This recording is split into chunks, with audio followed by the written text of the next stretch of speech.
And also over at Ghost of Gamers, there is actually a really great thing coming. DreamHack now is not going to be an open tournament, which, in some ways it's good, in some ways it's bad. It's going to be a much higher prize tournament, a more prestigious tournament, but, I think it probably hurts the Swedish scene a little bit. I would be pretty butthurt if I was a mediocre Swedish player and they said, you know what, you can't just come play. You can come watch, sure, but you're not going to play in this tournament. Hopefully they'll be able to arrange something on the side. It is a BYOC, bring your own computer.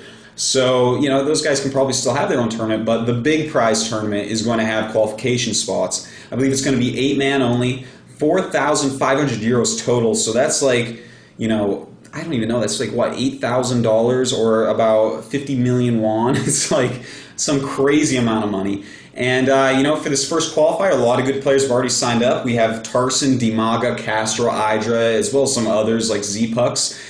Throwing their hat into the ring, so to speak, and that should turn out to be a pretty exciting tournament. I hope that Ghost of Gamers releases some replays, at least from the higher up rounds. And, so go play the DreamHack qualifiers. If you live in Europe, a great opportunity. DreamHack looks like it's going to be a very fun event. Maybe it won't be won by HeyPro for once. Who knows? Who knows? But, there's another tournament going on that I want to mention right now. And I'm a little bit surprised that people aren't playing it so much. The Zotac Cup, it is not getting the amount of people watching it as it really should. If you remember, a couple years ago, when there was that $100 per week tournament going on, the Brood War, God, I can't remember the name of it, but it was actually really popular. And the winner of each tournament went into a final tournament, along with some people who finished high in the ELO, which they kept track of, and that was huge. Everyone in the community was playing every single week. It had, it had decent coverage. A lot of players really made their name there. That was around the time that Idra was coming up. That is where Dino first started hacking and really made a name for himself.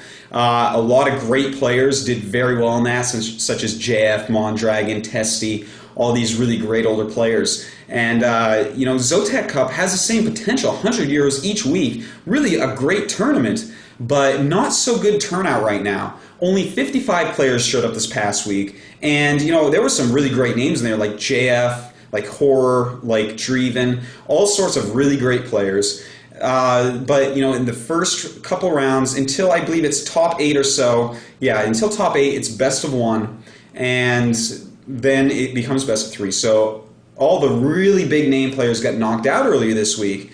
And we actually had Naruto, the German upcoming Terran player, win that. So that's actually like a really big surprise. Good work, Naruto. In the other top 4, we had Deska, the extremely young Mexican Zerg. You may recall, made it reasonably far in the Spirit tournament that brought Noni over to Korea. He's a very fast Zerg player, very young. Potential, obviously. He made it quite far. We also had Closer, another German Zerg, and Vasilisk, who is a Ukrainian that I've seen around from time to time, but I really don't know too much about him. But, that's 4 pretty big unknowns, despite big names being in it. That's what happens when you have a best-of-1 tournament. And, that might make players a little bit less likely to go play it because, why wake up at that time or make sure you're at your computer at that time where you might just, get JF first round or you might just get cheesed out first round or whatever.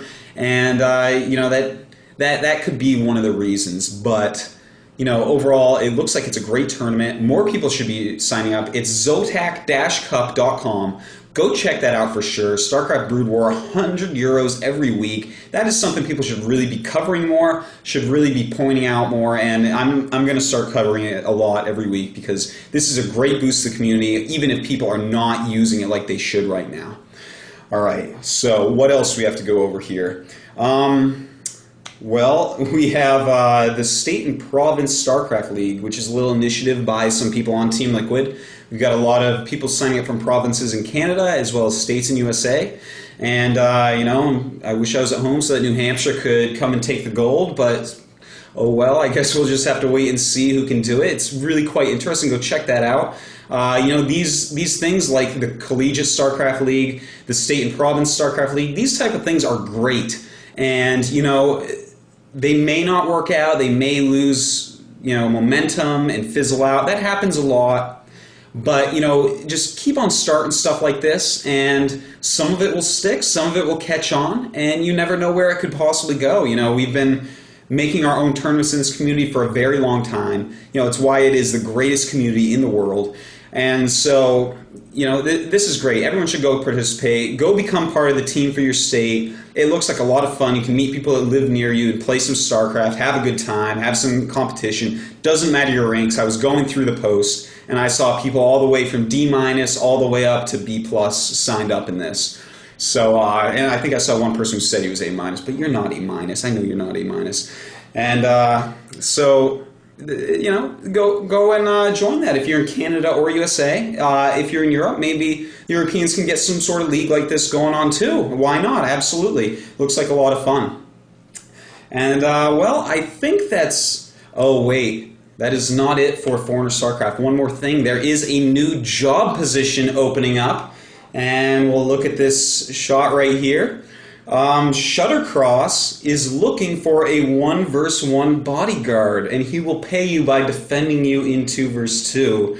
And, well, you know, what else is actually quite funny about this screenshot there is this nerd has LZ Gamer and Machine on his friends list. Wow, what a loser. All right, well, let's go on to the Korean news now. I think we've covered just about everything there is to cover in the foreigner scene this week. And in the Korean scene, you know, it's not overly exciting right now. You know, we just finished up the 4th section of the Pro League. Right now we have Oz up top, of course. SK Telecom finally doing as they're supposed to be. They're in 2nd place. I believe it's CJ in 3rd place right now, and everyone else just really jockeying below them to fill in those last couple positions. But it's not too much going on in Pro League. It just started back up today, I believe, or on Saturday.